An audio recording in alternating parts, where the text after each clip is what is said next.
Before we started recording, we were having issues that only happened when Noah spoke. And I said, well, perhaps we'll do the podcast with just Noah's facial reactions. And I know your generation, because I know this even with my son, they they consume podcasts on YouTube mostly. Whereas I kind of like the theater of the mind. I like to just listen and not be distracted by actually watching the people talk. And I could also multitask when I'm just listening. Do you prefer to watch podcasts or listen to them? Yeah, I mean, you mentioned I'm an old soul, and before I even say that, I do have to shout out. I do think facial acting is a big deal. I think that if you're a good facial actor, I think my dad and I we have a power rankings of facial acting, and there's really only one person on the list, and that's Jesse Plemons. He is the best facial actor of all time, and when he shows up in a show or a movie, you know that you're just going to read him. That's it. When he was in Breaking Bad for the final season, you could read him. Friday Night Lights, read him. Game night, when he was not getting invited into the game night home, you could read his facial expression, guaranteed to be good. That's No, an I underrated part of acting, though. It's an it underrated is part of acting, and you don't even realize it until like a normal person tries to act, and you exactly wonder why. Well, they're a little off. What is it? Well, I'm saying my lines right. Well, no, it's just actors have a charisma and a facial thing going on. Yeah, absolutely. 100%, 100%. But no, you mentioned that. I guess I'm an old soul. I'm not really a watcher of any of that type of stuff. I would be a listener. I like to really, to your point, I like to multitask. I like to listen and do something else, fold some laundry, which I shouldn't say I like to fold the laundry, but it's a task that has to be done, or prepare for a game. It's a task that has to be done. Things like that. I'll listen and then get things done that I need to kind of check off my list. Yeah, and you are an old soul, and I say that in as positive a way as I could even say it. And radio, you were the voice of the Clippers on radio, and I have gone decades now on radio, and I love the medium, and I think people don't realize just how much different it is from doing television. Uh, and people always say, "What do you prefer?" And I say, "Well, I always prefer radio only because it's that theater of the mind and being able to create that picture in someone's head as an old as a new school broadcaster with an old soul. Um, was that something that drew you and made you so good on radio?" I don't know. I guess I never really considered it. I do think that doing radio for the Clippers for the last 4 years alone is what helped to create kind of my extra love for the craft. I already loved it. I already was really interested in it. And obviously, being around it growing up certainly helped. And then being able to listen to people who were really good at it, like yourself, being in the New York Right. area where it felt like this was the cream of the crop. It felt like this was the pinnacle. This is where we were all trying to get to. So to be around that, surrounded by it, I think it was like osmosis where you can fall in love with that craft as well. But then doing it alone and feeling like I could expand on it and I could really have my fingerprints all over it, that was both a challenge and something that I didn't really know if I was going to like or enjoy. And there were aspects of it that I didn't like, I didn't enjoy. I wish I had somebody with me. I wish I had that camaraderie a little bit more. And then there are aspects of it where you're saying, okay, this is pretty cool. I get to kind of play every role and I get to really make it my own and I get to try to paint that entire picture. And I think the coolest compliments I ever got in the 4 years there were a couple of blind fans, and I'm sure you've had this, that reached out and Yeah. said they really appreciated the way I called the game because it allowed them to understand what was happening. There's no better compliment for somebody on radio, just plain and simple. If you have somebody who cannot see and relies on you 1000% for ears, eyes, mouth, nose, and every sense in between, and you're delivering, then you're doing your job at a high level. And so I felt good about it. I think having fun with it was good as well. But yeah, I do think that there was part of it of being kind of that older feel and feeling like I could connect to a variety of people that allowed me to really expand in the medium. And I loved every second of it. My son Chris and I had this conversation just yesterday about radio play by play because I was listening to one of his demos and we were talking about it and I said, he said, yeah, I try and picture somebody that is blindfolded sitting next to me, and I said, or I've had that experience where people reach out to me that are blind that listen, And I always have them in my mind. That's really what you should be thinking about. You remember the Cleveland Cavaliers had an owner, Gordon Gund, who was blind. And, Yeah. Joe Tate, longtime great radio play-by-play voice of the Cleveland Cavaliers, would broadcast all these games knowing that Gordon Gund was sitting near him listening. And that was the only way he could see the game. Talk about pressure. Yeah, that's pretty remarkable. It is insane to think that an owner of a team couldn't even see or choose the players based on how they looked. They only had to rely on what they heard. They only had to rely on what they were being told. That's insane to think in the modern world because you just don't have it anymore. But yeah, I think that if you have that mentality, and I know that Chris is obviously getting the highest level of tutelage he can right now Trying. in radio play-by-play. Yeah. Which is, by the way, how great are those conversations? I mean, I know that I can relate on a different level, but they're so awesome, right? It's incredible. It really is, and there's a lot of similarities and things that I know. I'll use from my experience with him and talking to you about your experience now, and your dad, of course. If anyone doesn't know, your father is Ian Eagle, the longtime TV voice of the Brooklyn Nets, and you are going to be joining the Yes crew this year, doing some play-by-play. Because Ian and Ryan are very busy and they need some people to step in. I'll be doing a couple games. You'll be doing a bunch of games this year. So I can only imagine how surreal that is for you to be stepping into your father's role on the Nets broadcast, something that you have only known in your life. I mean, you don't know a world where Ian Eagle is not the TV voice of the Nets, New Jersey or Brooklyn. That's correct. Yeah, it's correct. When I was talking with everybody at Yes Network, there was a discussion of changing my name to Nyan just to keep it, the format the same. And I think that they were Or maybe you should have discussing gone with, or maybe you could have gone with Ian. Yeah, right. Yeah. Shock the world. Yes. Shock the world out of nowhere. Honestly, that would really put shockwaves to awfulannouncing.com. I don't think they'd know what to do with it. They'd struggle with the headline. Maybe if you were going to be crying, I would have considered it, but that wouldn't have gone well for you. So I think that we're going to stick with what we've got. But no, surreal is the right word. And you said it. I think about all of the memories that I had as a child and all the teams that I can remember. And I know that you had Big Bird on the podcast a couple weeks back, and it was a great episode. And you guys reminisced about some awesome teams and some awesome moments and some players that really were near and dear to my heart. But I was there for all of them. So you can go all the way back from Stephon Marbury when I was real young through the Jason Kidd years to the Courtney Lee 12 and 70 team to post that the Darren Williams New Jersey ends. I was at the final game in Jersey at the Prudential Center, which was fantastic. And then the start of the Brooklyn era and the Paul Pierce and KG, and then eventually to the KD and Kyrie and the 18-19 team, which is one of my favorites. So I've been there through all of it.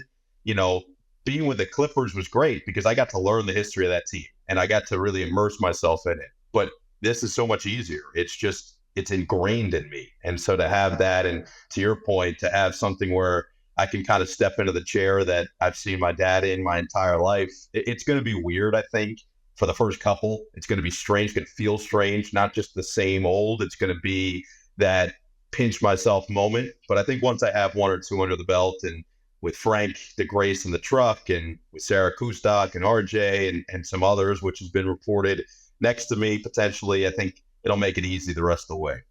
You're now in national TV booths. I mean, voice of the Big Ten on their Saturday night college football game. I mean, you're in a big booth, and not that Yes is a step down, but I mean, you're not going to be intimidated by that situation, even at a young age. And being in those booths, though, as a kid, I know your dad would take you to games, NFL games on Sunday, and you'd be in the booth. And you mentioned all your time around the Nets. I would imagine that you've just been comfortable, and that has to have been one of the big reasons why you sound so comfortable early on here in your career.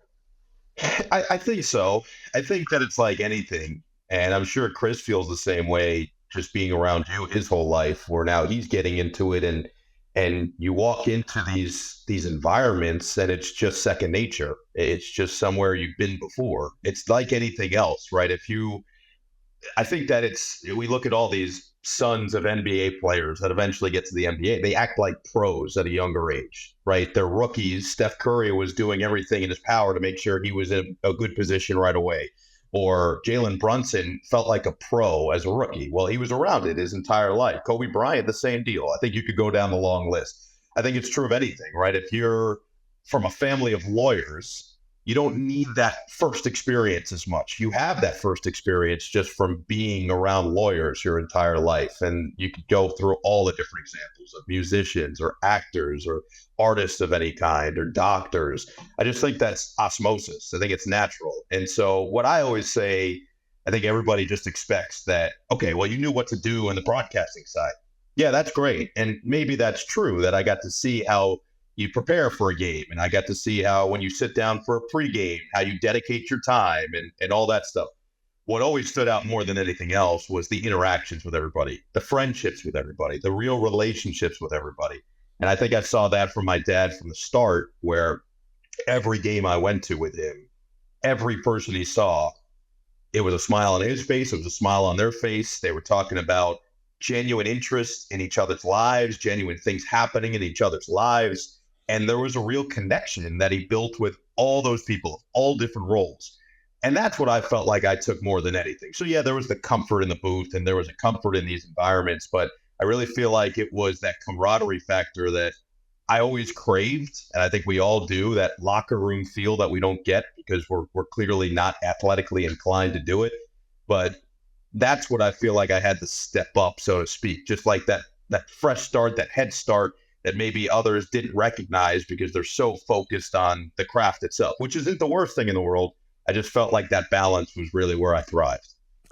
I have watched you play basketball, and I think you're selling yourself short when it comes to athletic ability. You have I game. don't know. You have I don't. game. Maybe I had game. I don't think I've shot All right. enough in the last 4+ years. I will tell you a funny story though. I've always been probably a little overconfident, which has helped me in some ways, but has hurt me in others. And I think my dad would be the first to tell you that I probably need to pump the brakes a little bit on a couple of things I've said in the past. I'd say I've gotten better over the course of the last couple of years. But my first year with the Clippers, we had Chauncey Billups was the TV analyst slash pregame analyst, and I was working the pregame shows with him, and we got fairly close. And you know what? I was looking at it, I'm saying, all right, Chauncey Billups, end of his career, tore his Achilles, 44 years old. I think I could get it. I could get 2 points off of him. That's what I said. I could get 2 points off of him. So I challenged him. I was like, hey, Chauncey. And he's like, what's up? And I was purposefully, I think, shooting poorly at this shoot around beforehand. I was like, You're I'm trying to just gonna miss hustle a bunch of shots. A little bit, a little bit. I was like, I'm gonna try to miss a couple shots here that I know I can make and see if he Yeah. takes the bait. And he's like, what's wrong with your jump shot, man? And I go, I bet you I could take 2 points off you. And he's like, not a chance. I go, guaranteed taking the 2 points. I'm puffing my chest out. He might have And been he's an like, all-defensive player in the NBA at one point, wasn't he? He might have a been. couple times, yeah, Yeah. more Yeah. than a couple times Yeah. actually. He was an outstanding defender, and so we said, all right, next week we're gonna do this. We're gonna film it for the pregame show. It's gonna be a whole thing. I had exactly what moves I was gonna do in my head already planned out, and literally like 3 days before we were gonna do it, Rudy Gobert tested positive for COVID and saved my ass, Chris. Completely saved my ass because I would have gotten cooked. I would have had no chance at scoring on him. So then I saw him at the end of last year and I was like, hey, man, this is the last opportunity that you got to play me and prove that you're better. He goes, it's all you. You got it, man. I'm too out of shape now. So I'm going to take that as a W. I will take that as a W. But yeah, I would say if I had any game, it's way in the past. Well, but regardless, you touched on something I want to go back on. We were talking about the comfort level and growing up in that environment, like athletes who have been sons of great players have done. There's obviously a lot of talk when you get an opportunity, or any other son of a famous broadcaster gets an opportunity. That whole thing of, well, you only did it because of who your father is. But there's also something about it. A couple of things that make it where counteract that is that if you're an employer, I mean, obviously, you have a wealth of experience from being around your father that goes into the person we're hiring. You know, I'm hiring somebody now who has been around this his whole life. Yeah, he might be 25 years old, but he's been around this his whole life. He's comfortable. He's going to walk into a press box. He's going to know 8 people. And I don't have that learning curve. Yeah, listen, I'm not trying to downplay the actual job, because we can talk about being in the booth, or, you know, being a spotter or a stat guy, or just being around it and walking around but actually doing the job is something that you have to come to terms with yourself. And I've always said this about sons of great broadcasters: is you may get an opportunity, but number one, people are going to expect more of you because of who you are. So that now sets the bar higher for you that you have to jump over. And also, you know, that comfort level of having been around it. And also, you're only going to make it on your own merits, because you put it on the tape. It's you. Your father can't help you. What can't help what's on the tape, right? So all of these things go into. I think it's complicated. It's way more um, complicated than people go. Well, you're there because of your father. Well, how have you processed that? Yeah, I think you hit on a lot that is correct. I would say the best way that I tend to put it to people who are somewhat ignorant to kind of how it works, or ask me and are genuinely curious as to how it works, is the best way I can say it is the door can get cracked open for me, right? And the door can get cracked open for anybody, but then you still have to kick it down. So I can get a foot in, but the foot isn't going to keep me in there, right? The foot's just the foot. It's up to me personally to now get the rest of my body into the room. And that's how I felt, early in the career. And I got very fortunate, because it's more than just having a father or a family member or something that is going to help you get sort of opportunity. It's about timing and circumstance too, because if there isn't an opportunity available, more oftentimes than not, they're not going to just happen to create one for you. So I got very lucky that the Clippers were going to have an opening when I was graduating college, and I had a professor that got asked for some recommendations of names of people that maybe could be interviewed as a young opportunity, or a young, really just option for them to look into. And I just happened to be one of 8 names she gave them. So, from there, now it's still, to your point, you pop on the tape. Hopefully the tape speaks enough. Now, I think part of it was the tape was good enough, but also, hey, to your point, we know that this person, this young man who's 22 years old, has been in environments before. So if we were by some crazy standard, because I don't think they said we're going to hire him when they decided to give me an interview. They just said, let's see about him. But in the back of their minds, knowing, all right, he might be 22, but he knows what to do. He's lived around it his entire life. He's seen it his entire life. He won't embarrass himself. Hours talking about the craft with one of the best in the world that does it. Yeah. Yes. And I was sitting in his office at 5, 6, 7 years old, reading media guides of Jamal Mashburn, just because I enjoyed it. Right. Yeah. So I think they knew that in the back of their minds, and they knew that I wouldn't embarrass myself or the organization.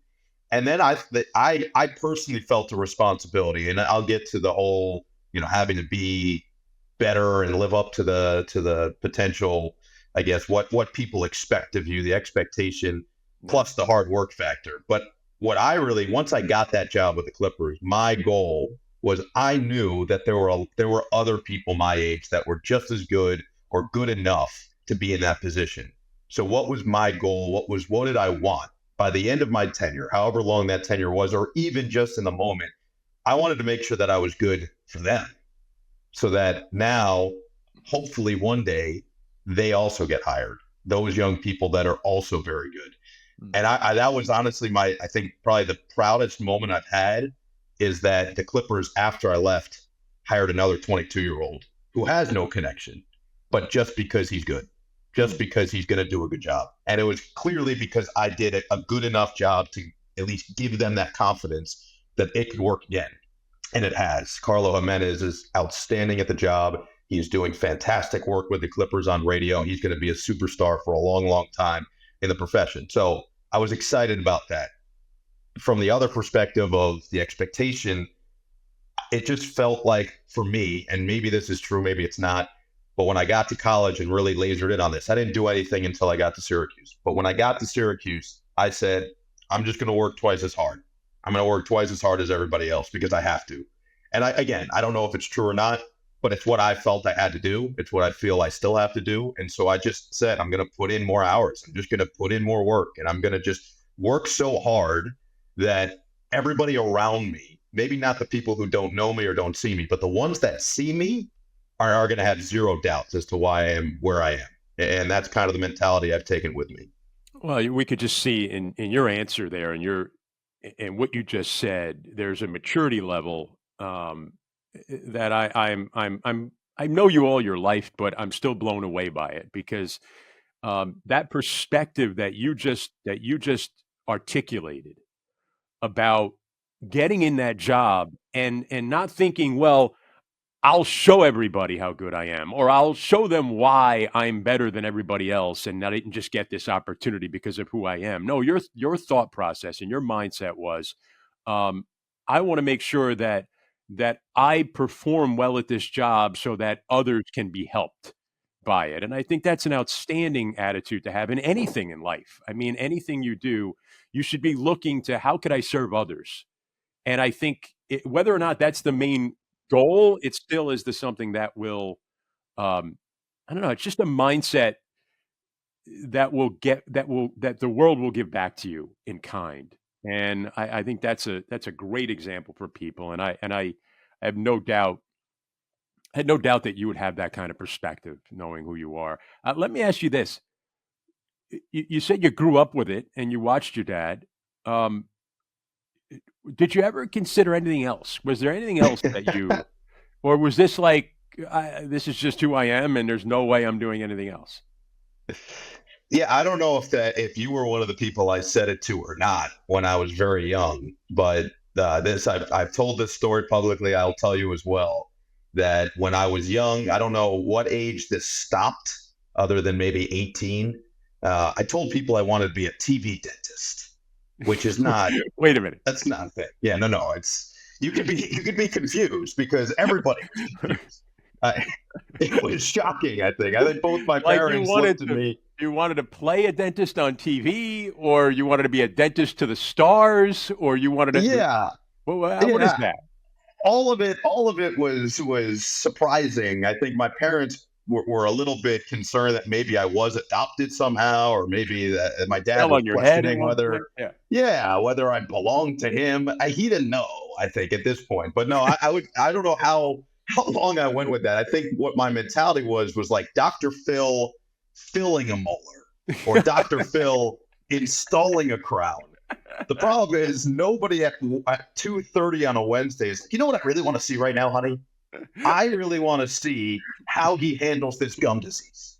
No one is sitting at home and saying that's missing from their life. So that was what I wanted to be early. I think like every kid who was into the NBA, I wanted to play in the NBA at one point. But the moment that shifted at least a little bit in my brain and my thought process was I was in fifth grade and we had to read a biography. We were all assigned a biography, and then we had to come in and make a speech about that person. And I got assigned Bill Gates, and I decided, because I was always a little extra, I'm going to dress up as Bill Gates, and I'm going to bring a fake massive check to the school as if I was Bill Gates. So I got a poster board. My mom and I, did the whole thing, went the whole nine. I brought it in. I was fully decked out in Bill Gates clothes, and I delivered the whole speech, as if I was Bill Gates. And it went very well. And my teacher came up to me after and she said, I think one day you're going to have a future in public speaking. And I said, no, I'm going to play at Duke. I'm going to be in the NBA one day. But I think it was the first time that at least the thought was put into my head, like, all right, maybe this is just something that I kind of naturally gravitate toward. And about seventh grade, I'd say I was 13 or so, is when I really lasered in on broadcasting and recognizing how much fun my dad had with it and how excited he was to do it when he woke up every morning. And I think that's what eventually drew me to it. Yeah, and even your brief thoughts about being a TV dentist at the heart of that is being on TV. Yeah. So it wasn't that far off. You just No, thought I you just thought you were creating some niche. yeah, I thought I could somehow go full Dr. Phil. We're going to need to replace this molar. Well, It's you not, forgot the that. molar's not you, it's the tooth. Can't do it. Well, what you forgot is that there's an element to being a dentist that most people avoid the dentist, don't want to Yeah. be around the dentist. Yeah. It's not like the pimple popper lady on TV who it's like something oddly gratifying about watching it, but But that's the way it works. that's popular now. Like maybe a TV Yeah, but dentist would have been I popular. don't think there'd be something popular about watching somebody get their tooth filled. It just doesn't have the same aesthetic. Well, I guess it's like the center of a Tootsie Pop. The world may never know. Yeah. You know, you talked about the bond of you and your dad, and I'm sure that you had many conversations about broadcasting, but sports, I'm sure as well. I mean, I could do that with my son. I think the other day I got back to my hotel room in Charlotte on a Sunday night and called him in his dorm, at school, and realized we were on the phone for an hour and 15 minutes Yeah. talking sports. Like nothing else. We were talking about the games that day and what's going on, and so I'm sure those things happen with you and your dad, and that's kind of brought them together. It was interesting because um, he was telling me about your grandfather and how Ian's dad sort of didn't know a lot about sports, but learned it and started following the Mets and things. So he had something to bond with Ian over that. Um, anything besides sports and broadcasting that has brought you guys close over the years? Yeah. Well, I think anybody who is listening to this podcast is probably a big Nets fan, and they know that the pop culture knowledge that my dad possesses is almost unfair. It's almost a level that nobody else can reach. And the problem is, he expected me to reach that. He expected me to be able to say out of nowhere, to just say, hey, you know what that just reminded me of? Thornton Mellon's Triple Lindy. Like, no 7-year-old should be talking about Rodney Dangerfield in Back to School, but I was doing that, right? I was saying, Yeah. you just don't know Damone. Like, I'm 9 years old talking about Fast Times at Ridgemont High. That doesn't exist for the rest of the kids. And then the fact that I was a 9-year-old that's now created this like pseudo monster, because all I go up to people is like, well, I mean, you've seen that, right? And everyone's like, well, no, why would I see that? I go, well, it's an all-timer. And then I look on IMDb, it's like a 6.4. That's and it was 40 years ago. yeah. So I'd say that's probably where we bonded as well. But no, just a little bit of everything. I think that a lot of his interests have been passed down to me.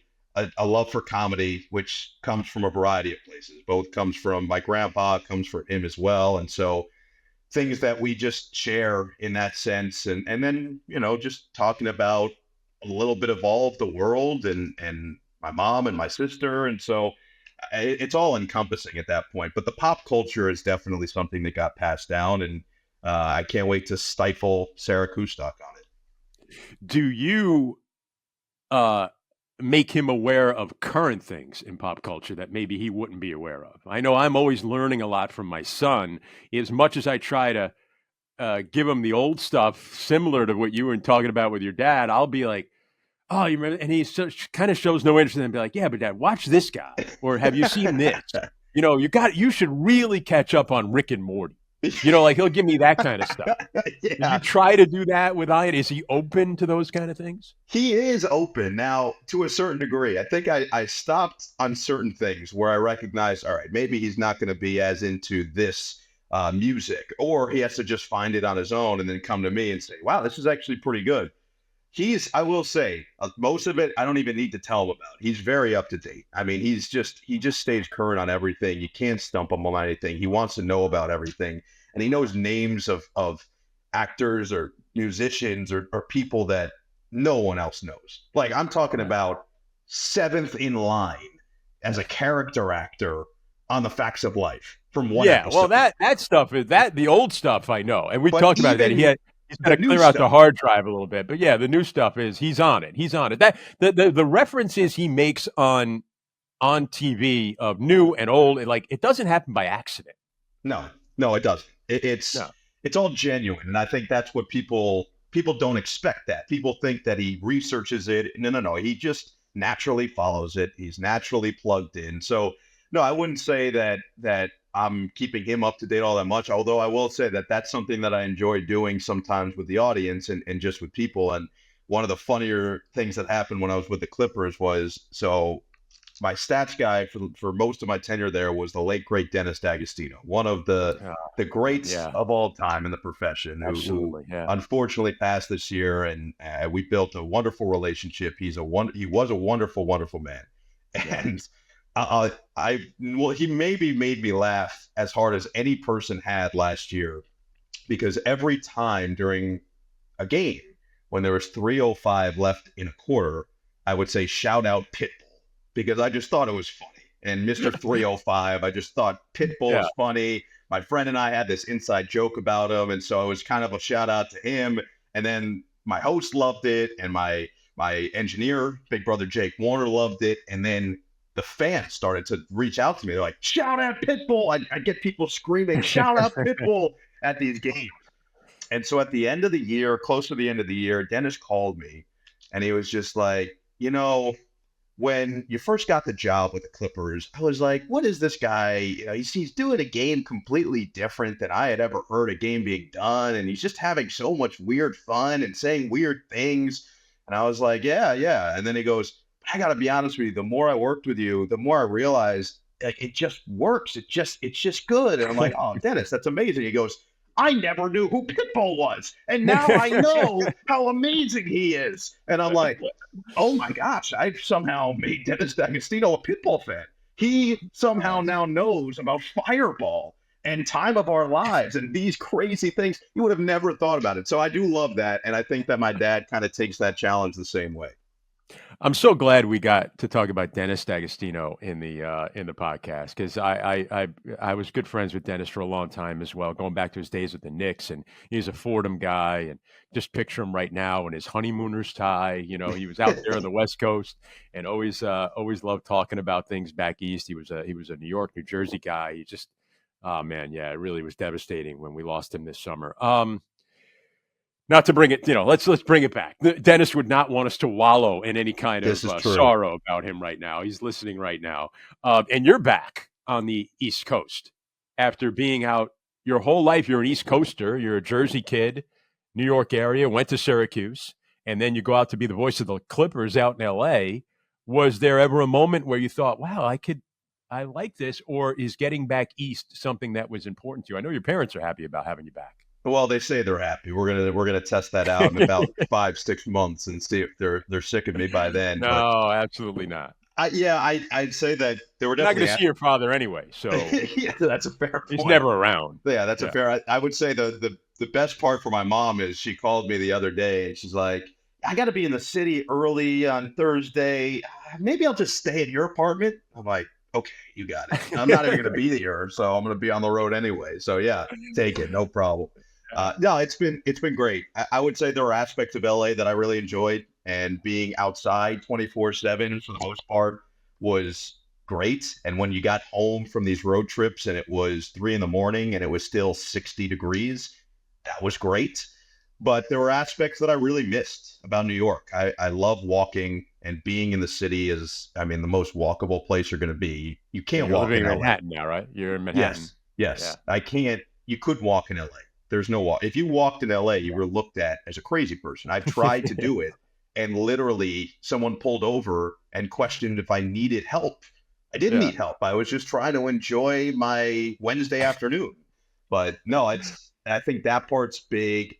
Being near my family has been massive, just great. Being near a lot of older friends has been awesome to catch up and reconnect, rekindle some of those relationships. So it's been perfect to be here. The Italian food is far superior on the East Coast. However, the Yes. Mexican food is far inferior. So it's a give and All right. take. Now, I Yeah. would take Italian and the bagels and all that any day.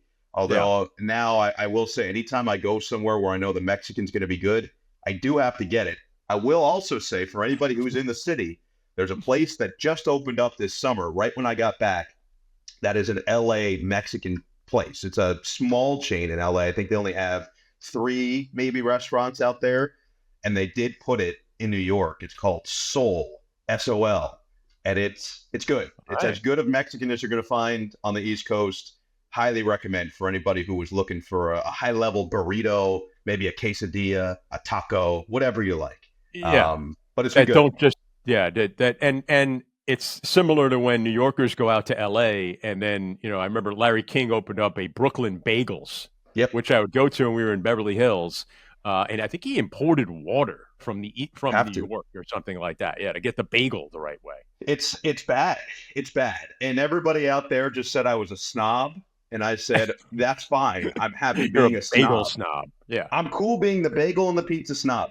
I One of my good friends who's from Jersey moved out a year ago to LA and then has since moved back around the same time I did here. And he was a Syracuse guy as well. And so we were always on the quest to find the best of quote unquote whatever that was. So we were on our quest to find the best pizza in LA. And someone really recommended one spot. They're like, this is the one. This is the closest Yeah. thing to New York pizza. And we go and we're so excited because we never got pizza out there. You just didn't do it because you knew. And so we Yeah. go to this place and we're really excited. We're building it up and it comes out and we're like, wow, it looks really good. And then we take one bite and we go, this is bad. I mean, this is really bad pizza. And then since we've returned here, we took a photo of the pizza with us because we were so excited about it. And I look back on the photo and I go, that looks bad. I mean, it looks bad pizza. And I said, we were so like our goggles are so blinded because we wanted it to be so good and it just didn't deliver. But their perspective, it's good. Yes, They don't very know good. any better. Yeah. You're not Exactly. until you're exposed to something better. You don't know. I thought Taco Bell was high level Mexican cuisine before I Oh left. yeah. So, Until you got to LA and then you realize, I had one of the great things about my son going to Fordham and I went to Fordham is that I now have an excuse to go back to Little Italy in the Bronx all the time. And nice. I actually just yesterday I had to drop him back off at school and we had a game in Brooklyn. So I made the circle around New York. I went from Jersey up to the Bronx, around to Brooklyn, home through Staten Island. I made the complete circle. But I stopped I dropped him off and then I'm going to get a slice from a place that I used to go to as a student there. So over 30 years ago, there was a place, shout out to Ivana's Pizzeria on Arthur Avenue, one of these little, little divey pizza joint sliced place. And I always just remember them having these huge slices. They were enormous. And my friends and I used to call them slabs. And we would have a break and we'd be like, let's go get some slabs. And we would go walk to Arthur Avenue and get this pizza. And I hadn't had it in over 30 years. And I went back yesterday. I said, I got a little bit of time. Let me get a slice. And the sons of the guy who was there when I was there are now running the place. They said, oh, you just missed Dad. He was here a few minutes ago. He still comes around, 85 years old, hangs out. Wow. And I had the slice, and it was like all of a sudden I was 20 years old again. It's Like unbelievable. it never changed. It's an unbelievable New York slice. And it tasted the same as it did 30-something years ago. And all those memories just came rushing back. So, yes, pizza in New York, something about East Coast New Yorkers and pizza, there's a deep emotional connection. No, it's amazing. And I think that you just hit on exactly the part that you just hit on is the key. Because when I got back here and I went back to the places I would go as a kid or growing up, that first bite, it just feels like home. It just feels right. Just when you pick it up, like a good New York, New Jersey kid can just feel a slice, pick it up, go to start eating it, and know the consistency, if it's going to be great or not. Yeah. No, that's a perfect description. That is 100% right. No, so we've covered a lot of things here. Let's get to. I wanted to touch because as we're recording this, and this is going to come out right before the Nets play the Clippers, and I know you'll be at Barclays Center for the game, right? You're gonna come in and hang out with us there, and I think are you gonna work between different broadcasts? What are you gonna do? Are you gonna? I will for the first half. I will be sitting next to young Carlo Jimenez for the Clippers radio, just to Right. tune Yeah. in and hang out with you guys up there. And then for at least part of the second half, I'll go hang out with Frank in the truck and get that vibe. So yes, I'll be dancing between two devils, so to speak. Well, but you're probably a great mentor for that young man who's doing the Clipper game. And I have heard clips, and he is excellent. He is outstanding. Um, the Clipper team, right? The Nets went through this the superstar era, trying to get these star players together, and then added James Harden to the mix. And you know what? People will say, why didn't it work? And I heard Evan Fournier on a podcast talk about this, where he made a comment and it made kind of the rounds, right? So he was like, "No, bro, it did work." And I say the same thing to people. I'm like, "No, no, no, you don't understand. For the games they were together, it worked. Like, it was as good as it was the highest offensive efficiency in the history of the game." What's the process going on right now with the Clippers, and how does adding James Harden to the mix affects it, do you think? Yeah, the hard part is going to be, I think, the most interesting of all of it because they had figured out, if you watch them to start this season, they were clicking. I mean, they figured out how to mesh Russell Westbrook with Paul George, with Kawhi Leonard, and kind of make it so that all of them ate the proper amount each night. And then they had their depth off the bench. Just because it was clicking didn't mean that it was good enough to win a championship. And I think that's what they recognized. And they know that this window is closing at a fairly rapid rate. When I got there, it was 4 years ago. And so I did the 4 years with them. And I remember Jerry West, who is, he's basically a consultant, but he helps make a lot of decisions there. And he said to me that he thought it was a 5-year window to win a title with Kawhi Leonard and Paul George. Well, this is year 5 of that window. So they knew that if they were going to go for it, they had to go for it. And so I totally understand acquiring James Harden. I totally understand pushing all your chips to the center of the table because they still don't really have their draft capital anyway. It's not like they've got these great young pieces. Terrence Mann is considered a young piece for them. He's 27 years old. And he's been in the league now. This is his 5th season. Ivica Zubac is like the youngest guy on their team who's playing major minutes. He's 26 years old. So it's not like they have this young core that they can be excited about. So they have to go all in. So I get the trade. The reason that I would tell you that I have some faith that it would work there is Tyronn Lue. And Tyronn Lue is known as one of the best adjusting coaches in the NBA. And from my experience being around him as the head coach the last 3 years, he was an assistant coach my first year, seeing how he handles egos. He is probably among the best in the NBA in terms of coaches at handling egos. And he did it with Kawhi and Paul George. He's gotten them to accept different things over the last couple of years. He did it with Russell Westbrook. I mean, think about where Russell Westbrook was and where he is now. He is shooting a career best 42% right now from 3. And there's a couple reasons for that. One of them is former Nets assistant Sean Fine, who has worked with him every single day to improve his jump Sean shot. Fine shout out. Nice. And Sean Love Fine Sean. does that with everybody, by the way. Like Yeah. Terrence Mann could not shoot the 3 when he got to the NBA and has now become a 40% three-point shooter, in large part thank you to Sean Fine. And thank you to Bo Levesque, another former Nets assistant, and Kenny Atkinson, the first year that Kenny was gone from Brooklyn, he was with the Clippers. And so I think they took a little bit of that stay ready, that building culture, and applied it to some of those quote-unquote younger pieces. But Tyronn Lue is so good at managing those egos. He did it in Cleveland when he had LeBron, he had Kyrie, he had Kevin Love, those star power. But then you have J.R. Smith and Iman Shumpert and guys who have fairly high opinions of themselves who are willing to accept whatever roles they had. And obviously then you add pieces like RJ and complementary guys for the rest of the team that were perfect. But he was the guy that kind of glued it all together. And if you remember the year they won the title, David Blatt was still the coach for the first half of the year. T. Lue got thrust into the role, and that's when they took off as a team. That's when they eventually go all the way to the final and come back from 3-1 down. It's because he knows how to motivate and he knows how to massage the egos. And I was curious as to why that was. I was really curious as to why a guy like Tyronn Lue could command so much respect. And so I asked him to his face. I was just like, dude, what is it? Why are you such a good coach, essentially? And he said two things that really stood out to me. He said, one, I was a role player. I said, yeah. He goes, that means I had to battle every single day to last in the NBA for 10 years, which he did. And he won 2 titles.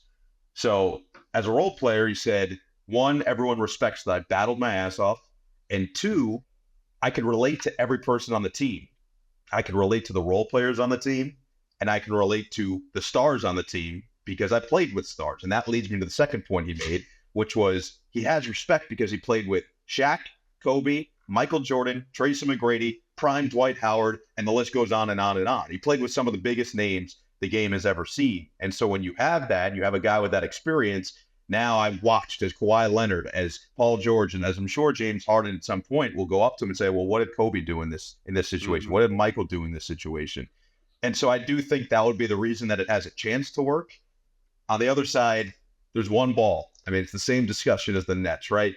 There's one ball. All 4 of those guys are likely going to be Hall of Famers. 3 of them are locks right now. And then if they win, Paul George will get in as well. But they're all likely Hall of Famers. You've got 4 Hall of Famers on the floor at the same time, and they're all fighting. The only guy of them that has that title is Kawhi Leonard. He's the only one that has no pressure on him, realistically, although some people would still argue he does.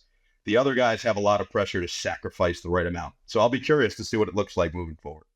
Great players figure it out. I think that we saw that with the Nets when they were all healthy and together. They figured out how to play, and they all, yeah. Noah, when you're talking about Tyronn Lue there, I couldn't help but think of how this now weaves back into our conversation about your experience growing up and how valuable that would be to a broadcaster and why someone would hire you knowing that you had all that experience being around your father, being around other broadcasters, being in the booths and stadiums, because it's the same thing you're talking about with Tyronn Lue. He played with great players. He might not have been the star. He was sort of in the background, just soaking it all in. And he has all these great experiences that he can call upon. I love it when the conversation comes back full circle.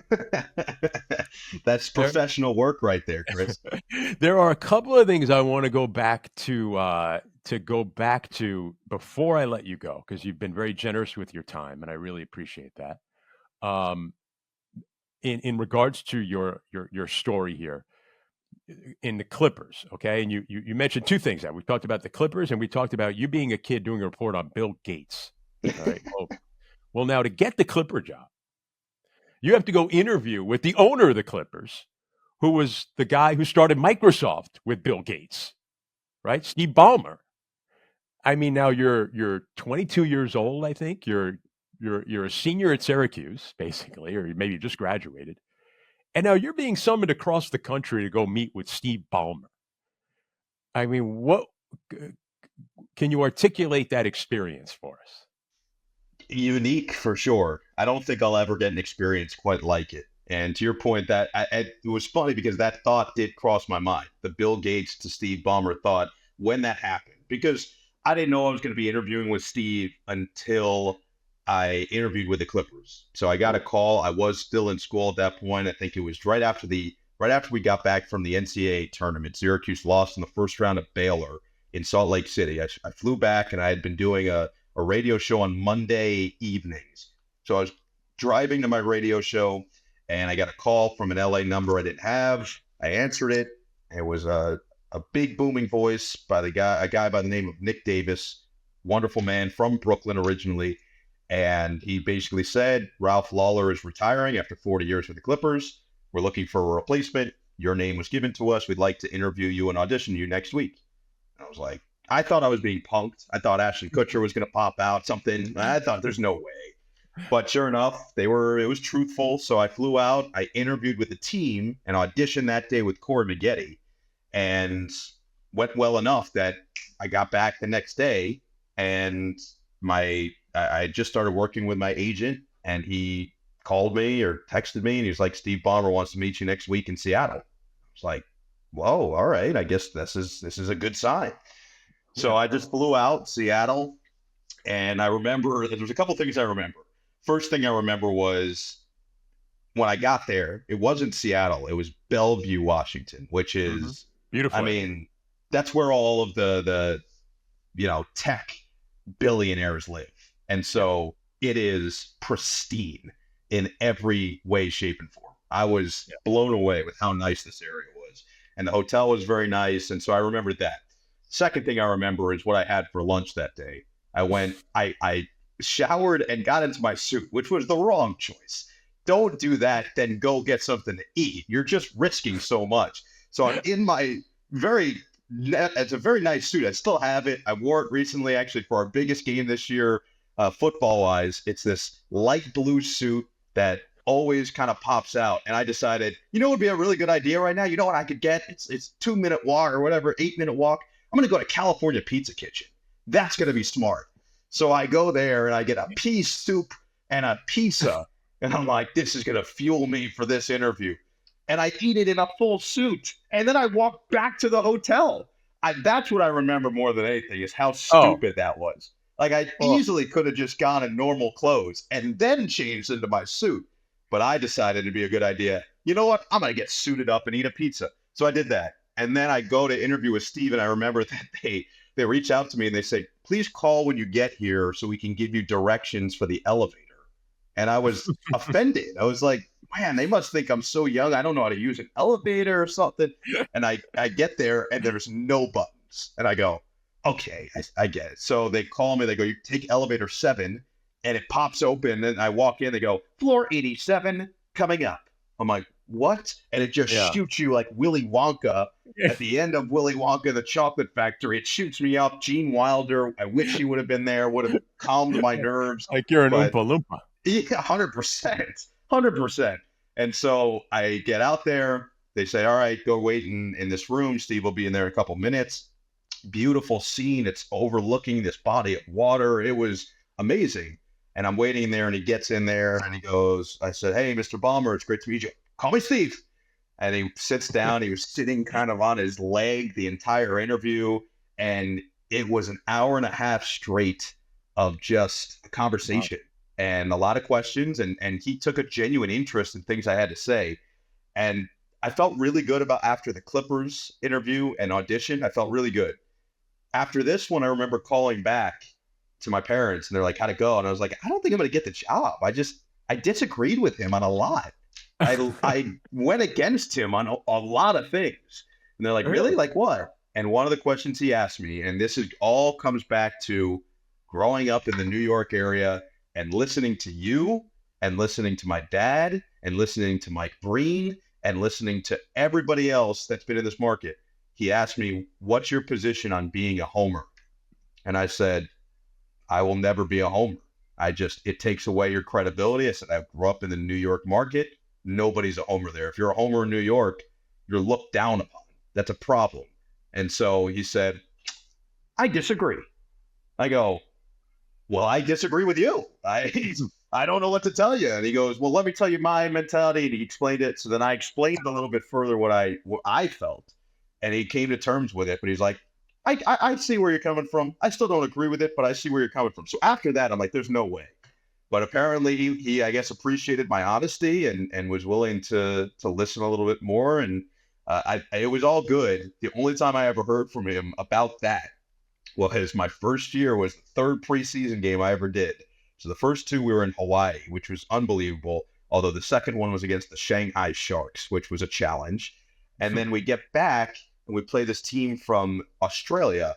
And on the Australian team was Mello Trimble, who was a University of Maryland star. Mhm. He was awesome. He goes undrafted and he was trying to make his way back to the NBA, but now he's playing with the NBL. And Mello Trimble was cooking the Clippers. I mean, he had maybe 16 points midway through the second quarter. He was making absurd shots, absurd step back threes, floaters in the lane over the top of Ivica Zubac, like things that he would never have made. And I'm going nuts. I'm like, oh, Mello Trimble, ridiculous. And I remember my boss came up to me and she said, hey, Steve's listening. He said, it's really, really good. I'm like, oh, great. She goes, he just said maybe a little less enthusiastic on Australia, just Yeah. slightly. I go, that I can do. Yeah, no problem. So Yeah. from that point Uh, on, never heard anything regarding it. No, and and the thing about being a homer is like I think anybody can listen to me and know emotionally that I'm pulling for the Nets. I mean, Correct. I know my audience is Net fans and mostly, and Correct.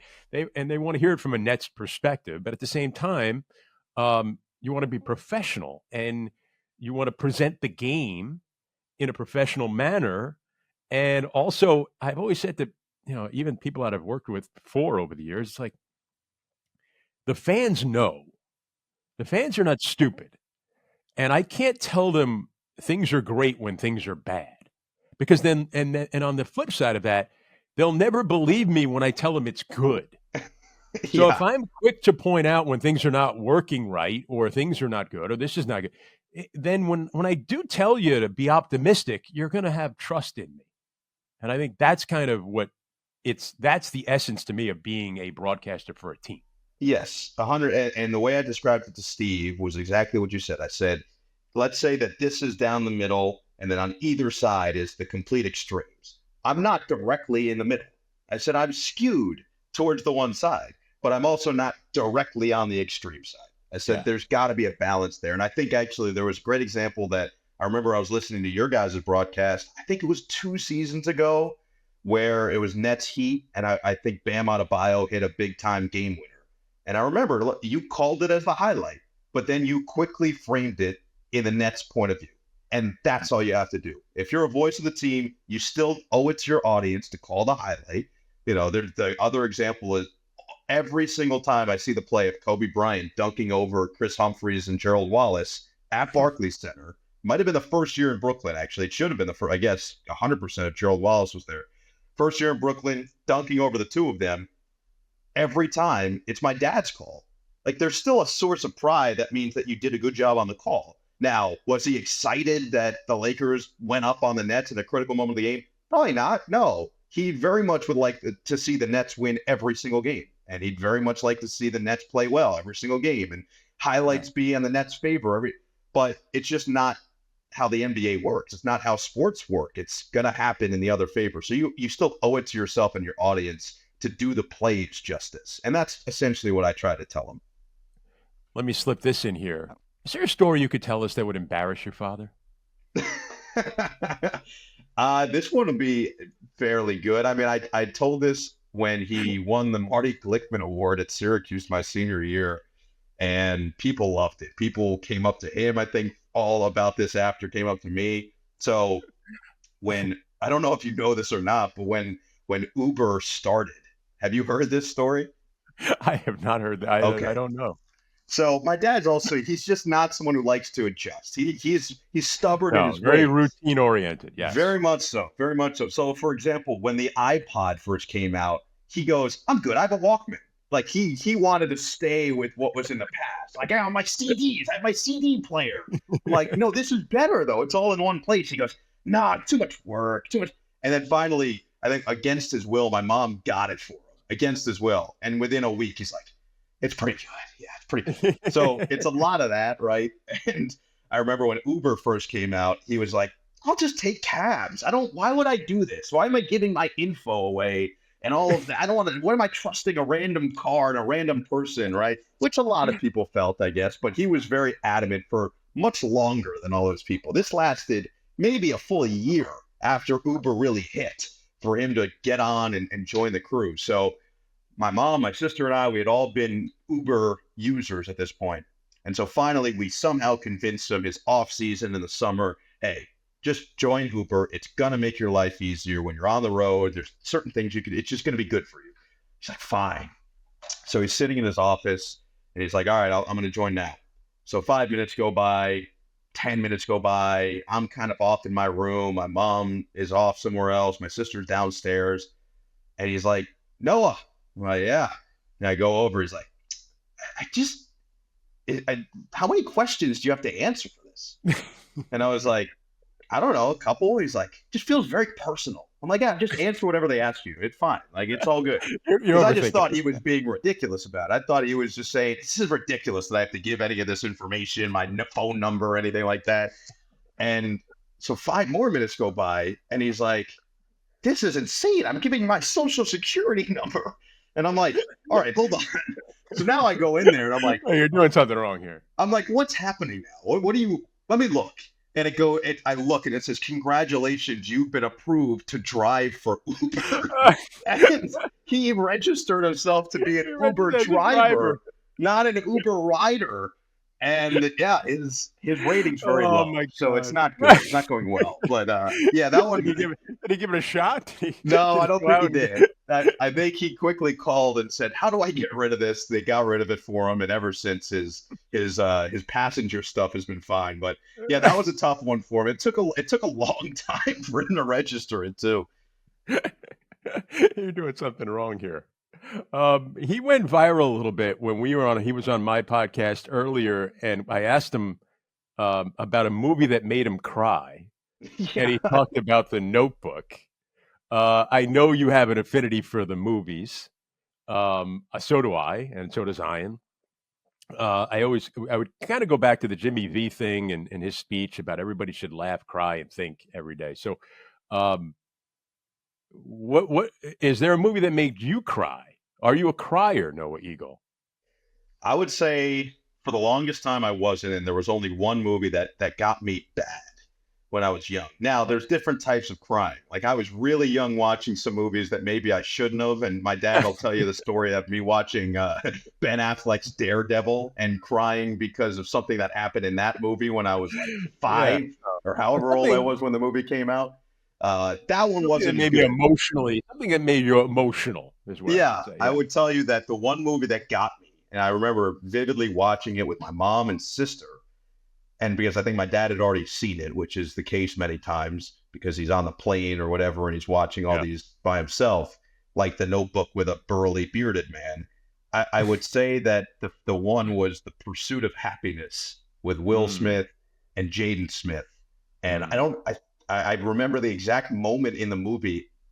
It was like snot cry. I couldn't control myself. It was I don't think sounds were coming out. I think it was one of those Oh, where I was wow. like so Yeah. emotional over what happened was Jaden Smith lost his little superhero action figure when they were getting Yeah. on the bus, and as they drove away and it was in the street, I just blew up. I just blew up in that moment. I could not do it. But as I think I've gotten a little bit older now and gotten into my adult life, I've become more emotional and willing to kind of let it loose watching movies. I held it in for a long time.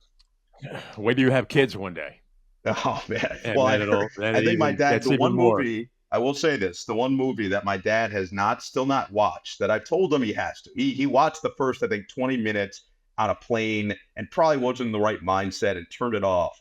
But I know that one, he'll enjoy it, but two, he'll bawl his eyes out, and you might have seen it and felt the same way, is Interstellar.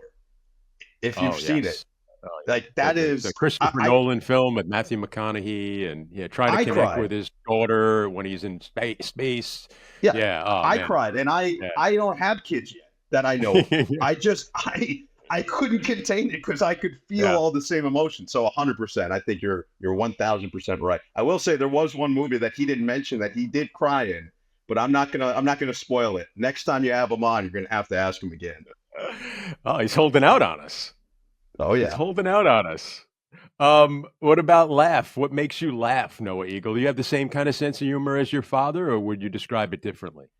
I do. I think very similar. I think one thing that makes both of us laugh is when my mom and sister, for whatever reason, they're the type of people that when they start laughing, they can't stop, and then they can't speak, and they try to speak over the laughter. And it's so bad that they're making these weird noises as they're trying to get words out that it just makes the two of us start laughing too. So it's one of those. Yeah. I would say that's high on my list. But I do love. I love laughter. I love comedy. I love anything that's going to provide that sort of relief. I think that's important. Who's your favorite, like comedian that's working today? Like guy that I know the young people are really, especially with social media, comedians have gone to another level. Who's somebody that you enjoy? I don't think it'd be hard to pick one. I do really enjoy.